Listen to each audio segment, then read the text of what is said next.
One of Britain's most famous car brands sold 6 cars in an entire month. Not 6,000. 6. Another one shut down a factory that had been running continuously for 120 years, putting 1,100 people out of work in a single announcement. And the brand sitting at number 1 on this list still employs 6,000 people in this country while quietly bleeding to death from the inside. These are the 6 car brands collapsing in Britain right now. And if you're about to buy one or you already own one, this is worth 5 minutes before you sign anything, because when a car brand starts to die, it's never the executives who pay for it. It's you, your resale value, your warranty, and whether you can still get parts 5 years from now. Let's start at the bottom of the list and work our way up to the one nobody saw coming. Number 6. DS Automobiles. DS had every advantage a new brand could ask for, and it still hasn't worked. The idea was straightforward on paper. Take Citroën's engineering, wrap it in nicer materials, add some French styling, charge more, and give British buyers a taste of luxury without a German price tag. And, to be fair, the cars themselves aren't bad. Distinctive styling, interesting interiors, genuinely different from most of what's sitting on a forecourt. But DS has never solved the one problem that kills almost every invented premium brand. Luxury buyers aren't shopping for value, they're shopping for status. And the moment somebody looks at a DS parked outside a restaurant and asks the question, "Isn't that just a Citroën?" the entire proposition falls apart. DS has never had an answer for that question. Look at where it's left them. In the first 5 months of 2026, DS was named among the worst-performing car brands in all of Europe. Not the worst-performing premium brands, the worst-performing brands, period. Sitting down near Mitsubishi, Alfa Romeo, and Ford. Here in Britain, March 2026 was another weak month, with DS underperforming the wider market yet again. Behind the scenes, parent company Stellantis has been scaling back production on models, including the DS3, simply because European demand isn't there to support it. So if you're looking at a DS right now, think carefully. The car probably won't fall apart on you, but you could be buying into a badge that British buyers have never really accepted, and that shows up in exactly one place above all others: what you get offered when you try to sell it. Number 5. Honda. This one's different because Honda isn't a brand nobody wanted. This is a brand Britain trusted completely for decades. The badge you bought specifically so you'd never have to think about your car again. Engines that ran forever. A reputation built not on advertising, but on millions of people quietly getting to work every morning without a single problem. If your dad ever told you to just buy a Honda, you know exactly what that meant. Here's what should genuinely concern you. In the first half of 2026, Honda was named among the worst-performing larger car brands in Britain. In March, they underperformed the wider market by more than 10%. In June, they did it again. That's not a rough month. That's a pattern. And the reason isn't that the cars got worse. Honda still builds a solid engine. What's shifted is the ground underneath them. Honda's entire pitch was sensible, dependable, good value. And in 2026, a wave of new brands arrived in Britain offering exactly that. More equipment, longer warranties, lower prices. Honda's promise didn't get worse. It just stopped being unique. And when your only real selling point is being the sensible choice, and someone else undercuts you on sensible, you've got a serious problem. For a brand that spent 40 years earning British trust, getting outflanked on its own core territory isn't a bad quarter. It's an identity crisis. If you're buying a Honda today, expecting it to hold value the way it always has, you may be relying on a reputation the market has already started repricing. Number 4. Fiat. This is the one where the numbers genuinely made me stop and check them twice. Fiat is the brand that put Britain into small, cheap, cheerful cars for generations. The 500, the Panda, cars that were never about performance or prestige, just about getting around town without spending a fortune. Honest, affordable, everywhere. In the first quarter of 2026, Fiat's UK sales fell by 60%. In a single quarter, that was the steepest decline of any established car brand in the entire UK market. Not a dip. Not a correction, a collapse. And it didn't stop there. Across the whole first half of the year, Fiat stayed among the worst performing brands in the country. Behind the scenes, the picture is just as grim, with Stellantis scaling back production on the Fiat Panda itself because demand across Europe has fallen away. And here's the bitter irony sitting underneath all of it.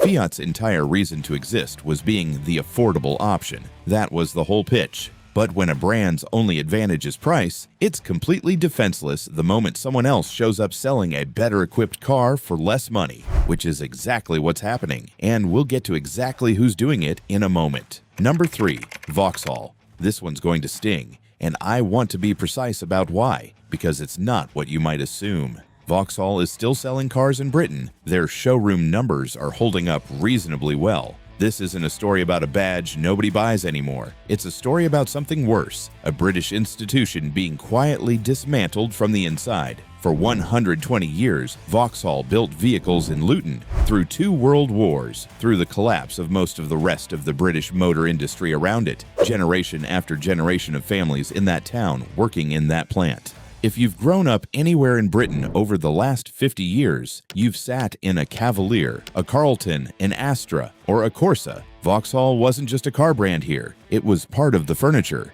and it's gone. Stellantis confirmed the closure of the Luton plant, ending production there and putting around 1,100 jobs at risk. Luton Council called the economic damage to the town substantial. The Unite Union called the decision a total disgrace and a slap in the face to the workforce. One worker described being devastated, saying he had nowhere else to go for work locally. And here's the part that matters most for this video, the reason Stellantis actually gave. They pointed directly at the UK's zero-emission vehicle mandate, the regulation requiring manufacturers to sell a rising percentage of electric cars every year, regardless of whether British buyers are actually choosing to buy them. Stellantis stated publicly that the mandate was hurting their business model significantly because there simply wasn't enough consumer demand for EVs to hit the required targets. Days after the closure was announced, the company's UK chief executive resigned, so Vauxhall the badge survives. Vauxhall, the British manufacturer, the thing that actually made it ours, has been shut down, and a government policy is sitting right in the middle of that story. Number 2, Jaguar. Now we reach one of the most spectacular self-inflicted collapses in the modern history of the motor industry. Jaguar. Say the name to anyone who genuinely loves cars and watched their face change. The leaping cat, British elegance. The E-Type, which Enzo Ferrari himself reportedly called the most beautiful car ever made. Jaguar wasn't just transport, it was a statement about who you were. Here's what's left of it. In January 2025, Jaguar registered 783 cars in the United Kingdom. In January 2026, 1 year later, Jaguar registered 6 cars. 6. That's a decline of over 99%, according to figures from the Society of Motor Manufacturers and Traders. Read that again because it deserves to actually land. A British luxury brand in its own home market sold 6 cars in a month.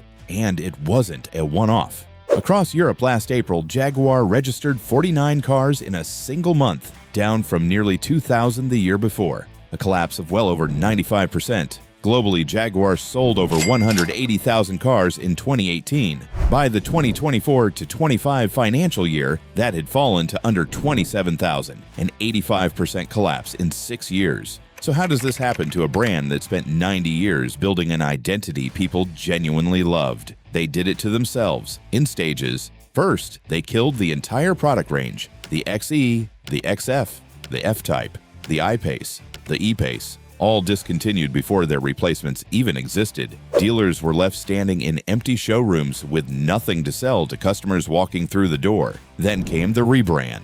In November 2024, Jaguar launched a new campaign with the tagline, "Copy Nothing." The advert featured no cars, none, no heritage, no engineering, and no leaping cat, which had also been quietly scrapped. A globally recognized symbol replaced with something almost defiantly generic. The backlash was instant and brutal, with public figures publicly mocking whether the company still sold cars at all. Months later, the chief executive stepped down, and the damage has become structural, not just reputational. Jaguar's UK dealer network is reportedly shrinking from around 80 stores down to roughly 20. Reliability rankings place Jaguar 29th out of 32 brands. New electric models aren't expected to arrive in meaningful numbers until 2027.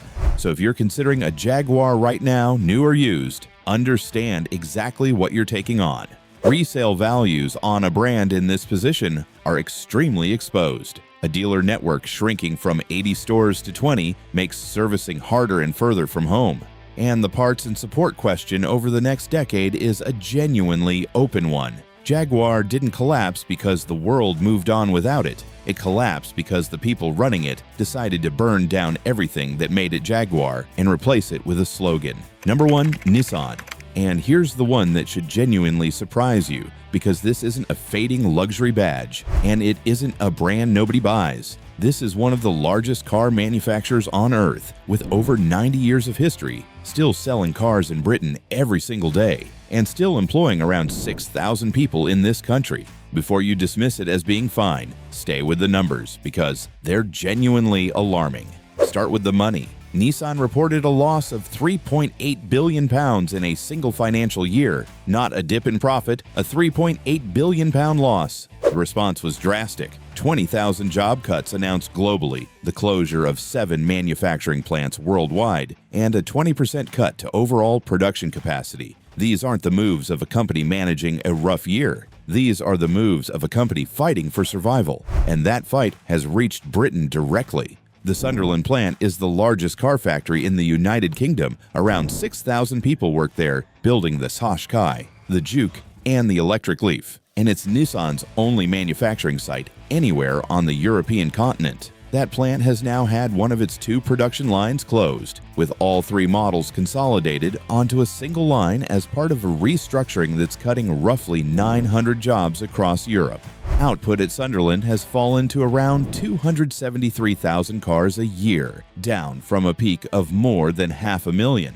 And then there's market share, which tells the real story. In 2016, Nissan held 5.6% of the British car market. By 2026, that had fallen to 3.7%. But here's the detail that actually stopped me. Nissan is now being outsold in Britain by Chery, the Chinese group behind the Omoda and JQ brands, which has taken almost 5% of the market on its own. MG sits ahead of Nissan too, at around 4%. BYD is right behind them at nearly 3.5%. A 90-year-old global giant with a factory in the Northeast employing 6,000 Britons is now being outsold in its own market by brands that most people here had barely heard of 2 years ago. So why does this actually matter to you as a buyer? Because when a company this size starts fighting for survival, it's never the shareholders who feel it first.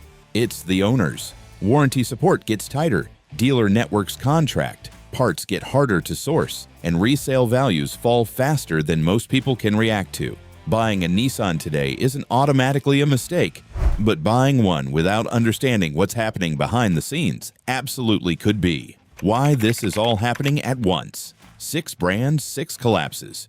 But there's one question worth answering directly, because this isn't 6 separate stories. It's one story with 6 victims. 2 forces are pulling these brands apart at the same time. The first is regulation. The zero-emission vehicle mandate requires manufacturers to sell a rising share of electric cars in Britain every year, with targets that keep climbing regardless of whether buyers are actually choosing to buy them. Stellantis said it plainly when they closed Luton. The mandate was hurting their business model because consumer demand simply wasn't there to match it. Manufacturers are being pushed to build and sell cars faster than the public is choosing to buy them, and something has to give. In Luton's case, what gave was 1,100 jobs. The second force is competition, and this is the part most people haven't fully grasped yet. 2 years ago, BYD had barely launched in the UK. Chery Group didn't exist here at all, not a single showroom. Today, their combined UK registrations are ahead of Volkswagen, the single biggest car brand in this country. Read that again. 2 Chinese groups, one of which sold 0 cars here 2 years ago, are now collectively outselling Volkswagen. And crucially, they aren't growing the overall market. They're taking it. Their growth is larger than the growth of the entire UK car market, which means every extra car they sell is a sale taken directly from somebody else. From Fiat, from Honda, from Nissan, from every brand on this list. That's the actual mechanism. Regulation squeezing the established brands from above, and a wave of cheaper, better-equipped competition eating into them from below. Caught in that vice, the brands that were already weakest, the invented premium badges, the ones with nothing but price to offer, the ones that torched their own identity, are the first to break. 3 things to check before you sign anything.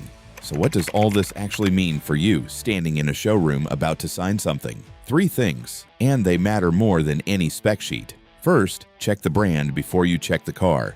A brilliant car from a collapsing brand is still a bad buy, because in 5 years, you'll be the one hunting for parts and eating the resale hit. Look at whether the brand is growing or shrinking in Britain before you even glance at the alloy wheels. Second, watch the dealer network. This is the early warning sign almost nobody checks. When a brand's dealer count starts falling, the way Jaguars has dropped from around 80 to roughly 20. Servicing gets further away, warranty work gets harder, and the whole ownership experience quietly degrades. Ask how many franchise dealers sit within an hour of your home, then ask how many there were 3 years ago. Third, be realistic about resale, especially if you're buying on finance. The value of a car from a shrinking brand can fall much faster than the finance company assumed when your payments were originally set. And that gap is exactly how people end up owing more than the car is worth. 6 brands, 6 warnings, and every single one of them still sitting on forecourts across Britain right now, being sold as though nothing is happening at all. The car you buy isn't just transport, it's several £1,000s of your money parked on your driveway. Make sure the company behind the badge is still going to be standing by the time you come to sell it.